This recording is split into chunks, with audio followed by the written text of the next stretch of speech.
طلبتنا الأفاضل في السنة الثانية ماستر تخصص الصحافة المطبوعة والإلكترونية. مرحبا بكم إلى رحاب مقياس أعلام الصحافة في الجزائر.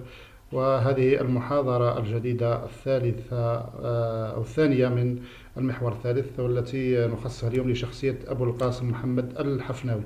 إذا نبدأ مع مولد الحفناوي ونشأته. ولد أبو القاسم محمد الحفناوي بقرية الديس بالقرب من مدينة بوسعادة، هي تقع إلى الجنوب قرب مدينة بوسعادة، سنة 1852. وارتحل لطلب العلم في بداية شبابه، فالتحق بزاوية الشيخ بن داود بمنطقة جرجرة، ثم ارتحل إلى الجنوب نحو زاوية طولقة في ولاية بسكرة حاليا، ومنها ارتحل كذلك طالبا للعلم بزاوية الهامل بالقرب من بوسعادة قريبا من بوسعادة. تمثل حياة الشيخ الحفناوي أحد نماذج المثقف الجزائري الريفي في العهد الاستعماري من عدة وجوه، منها تواضع أهل الريف آنذاك واستغلال السلطات الفرنسية لهم، كذلك تنوع مصادر الثقافة وغزارتها. فقد نهل الحفناوي من مختلف الزوايا والمساجد والكتب القديمة قبل التحاقه بالعاصمة، وتعلم الفرنسية وتوظف في الوظيفة الرسمية، كما عرف بالعمل الدائب وإتقان المهنة والتفرغ لها مع ضيق مجالات الطموح إلى الأدوار الكبيرة والمغامرات الخطيرة. نعم، يرجع نسبه إلى سيدي أحمد بن الغول، أحد صلحاء المنطقة وصاحب زاوية بمنطقة الديس، وكان أبوه محمد بن القاسم بن الصغير من العلماء في وقته أيضا، وكان جده بالقاسم قد أخذ العلم في ولاد جلال، في زاوية ولاد جلال سيدي عبد الباقي، وكذلك في زاوية ابن أبي داود.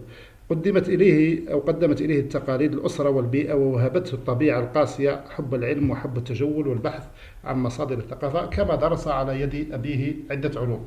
عاش أبو القاسم خلال تلك الفترة فترة المملكة العربية وحكم المكاتب العربية العسكرية، ثم حكم النظام الجمهوري إلى غير ذلك. الآن هذا باختصار حول حياته. دخوله الآن عالم الصحافة. كان الحفناوي في الثلاثينيات من عمره، وقد بلغ من العمر حوالي 32 سنة عندما جاء إلى العاصمة سنة 1883 فترة الحكم الحاكم العام البغيض لويس تيرمان، وسرعان ما وجد طريقه في الجريدة الرسمية التي كان يشرف عليها المترجم أرنو.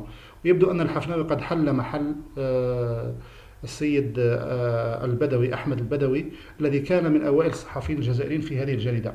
وكان عمل الحفناوي في المبشر هو التصحيح والإضافة والترجمة. فالتصحيح أو بالأحرى الصياغة، وجعل أسلوب الجريدة مقروءا بين العرب والمعربين، فأمره هام لأن الجريدة عرفت عدة مراحل في الجودة والرداءة من حين إلى آخر. وأما الإضافة فهي كما كان يختار لها من الحفناوي من مقالات وطرائف وتراجم من كتب التراث الإسلامي إلى غير ذلك. يذكر فيها، فهو بهذه الصفة يوفر الجريدة المادة العربية، ولكن بتوجيه من شيخه أرنو. يذكر أن شيخه كان أرنو لأنه تعلم على يده اللغة الفرنسية خاصة. فيما ذكرت طبعا مصادر أخرى أن الحفناوي تلقى سنة 1884 دعوة رسمية من الولاية العامة بالعاصمة تدعوه للالتحاق بمركز الإدارة بالجزائر العاصمة للعمل في إدارة تحرير الجرائد، ولم يتنقل يعني من تلقاء نفسه، وإنما تلقى دعوة رسمية من هناك.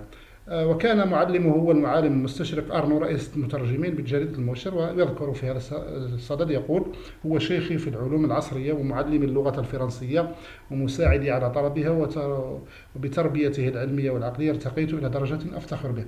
طبعا يتحدث عن شيخه ومعلمه آنذاك. مقالات الحفناوي كانت مقالات الحفناوي متعددة في كثير من المجالات ومتنوعة في مختلف العلوم والمجالات، منها ما يشمل التراجم، منها ما يشمل العلوم، منها ما يشمل الأخبار إلى غير ذلك. كتب مثلا الأخبار عن دمشق الشام والسنغال بإفريقيا السوداء، وكتب عن داء الكلب لدى أطباء العرب، وكتب عن تركيب الهواء وعن الماء وعن الإنسان والحيوانات إلى غير ذلك. وإلى جانب هذا فقد أدلى الحفناوي بدلوه في مجال البحوث والدراسات العلمية، وحيث كتب عن الطبيب باستور ومدحه لاكتشافه دواء معالجة مرض الكلب. وفي مقال آخر كتب عن أطباء العرب مدافعا عنهم ضد اتهامات المغردين العرب والمسلمين الذين اتهموهم بالجهل وعدم القدرة على التطبيب، فيقول: ونحن نقول أن هذه الظنون ليست من الحق والصواب في شيء، ألم يكن في صدر الإسلام أئمة باهت بهم السنون، فبرز من تلك الأزمنة إلى الآن علماء من متفلحين وفي كافة العلوم إلى غير ذلك. طبعا يتحدث عن العلوم العلم الذي عرفه المسلمون. إنما نشره الحفنوي من مبشر من مقالات ودراسات كان هو كاتبها، سواء كان كاتبها أو ناقلها للفرنسية، يعد بالآلاف حتى أنها تملأ المجلدات. استمر الحفناوي في في الكتابة في الجريدة حوالي 43 عاما، أي من عام 84 إلى 1927 عندما أدمجت هذه الجريدة مع النشر الرسمية.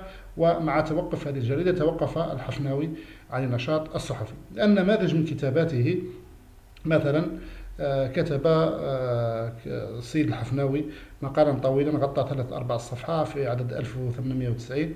وفي هذا المقال علق على كتاب ظهر في تلك الفترة لأحد الجزائريين المثقفين باللسان العربي والفرنسي، وهو السيد أبو القاسم بن سديرة، الذي كان مدرسا بالمدرسة العليا للآداب على حد قول السيد الحفناوي. وقد كان كتاب بن سديرة وضع حول دراسة حول اللغة البربرية القديمة في القبائل الكبرى. مدح السيد الحفناوي صاحب هذا الكتاب مدحا كبيرا وأثنى عليه، وقال عنه أنه مطلع على كثير من خفايا العلوم، واستعمل أسلوب تحرير السجع، بحيث نجد في مقدمته يتحدث عن هذا السيد بن سديرة وعن ما نقله.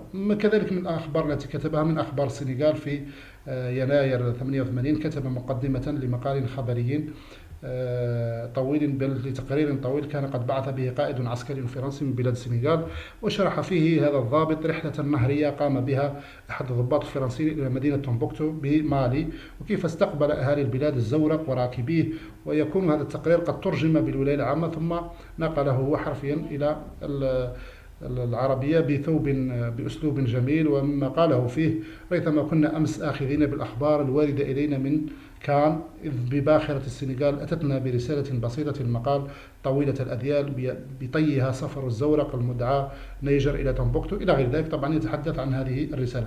من هذه المقدمة يتضح لنا أن الحفناوي كان ملما بفنون الصحافة وارتباطه بقرائه، فمثلا يعتذر لهم عن عدم نشر الرسالة ويحدثهم أنه لخص منها ما يفي بالغرض. في نفس المادة تقريبا جاء خبر رسالة من بلاد السنغال عن الحالة الاقتصادية وافتتاح سوق هناك كذلك، وكيف وردت إليه البواخر والقوافل من مختلف المناطق. في التجارة والاقتصاد كذلك كتب في يناير 82 عن تربية الأغنام والوسائل الناجعة لتربيتها، فيتحدث عن المنطقة الشمالية في الوطن لا تصلح لتربية المواشي، وإنما الصحراء المتسعة والهضاب العليا هي التي تصلح، ويتحدث بالتفصيل عن هذا. كتب كذلك في العلم والعلماء والطب وتركيب الهواء والماء إلى غير ذلك طبعا. وتحدث هنا عن الطبيب باستور كيف اخترع أو اكتشف الدواء الذي أنقذ العالم، وهو العلاج داء الكلب إلى غير ذلك. وطبعا أسلوب الحفناوي مميز ومواضيعه المترجمة متنوعة إلى غير ذلك. ومنذ 1800 أضاف إلى عمله ذلك وظيفة كذلك تدريس. هذا بالنسبة لكتابته. كذلك كان مدرسا بالجامع الكبير بالعاصمة، وكان ذلك على إثر مراجعة السياسة التعليمية من قبل الفرنسيين بعد تحقيقات لجنة جون فيري 1889. فحول كذلك إلى التدريس والمبشر، فجمع بين الوظيفتين، بين التدريس وبين الكتابة في المبشر إلى 1927. ومن 1936 تولى الحفناوي وظيفة جديدة هي الفتوى على المذهب المالكي. طبعا كان مفتيا آنذاك مع خطورة هذا المنصب. الآن أبو القاسم المؤلف نسب إليه بعض المترجمين أعمال مخطوطة، منها مؤلفات في الجغرافيا، في التاريخ، في المعاني كالمستطاب في أقسام الخطاب، وأرجوزة في جغرافية ابن خلدون، وله رجز بعنوان غوص الفكر في حرف المعاني، وقد شرحه بنفسه تحت عنوان صوغ الدرر إلى غوص الفكر إلى غير ذلك. طبعا كانت له مؤلفات كثيرة، ومن بينها ومن أشهر هذه المؤلفات ما يعرف بتعريف الخلف برجال السلف، الذي تضمن حديث عن صناع النهضة العربية إلى ذلك. طبعا المرجع هذا هو معكم الآن، يمكن العودة إليه وموجود في المراجع. إذا هذا بالنسبة لمختصر سيرة أبو القاسم الحفناوي، يمكن العودة إليها طبعا. وبعد تقاعده رجع إلى بلدته وتوفي هناك سنة 1942.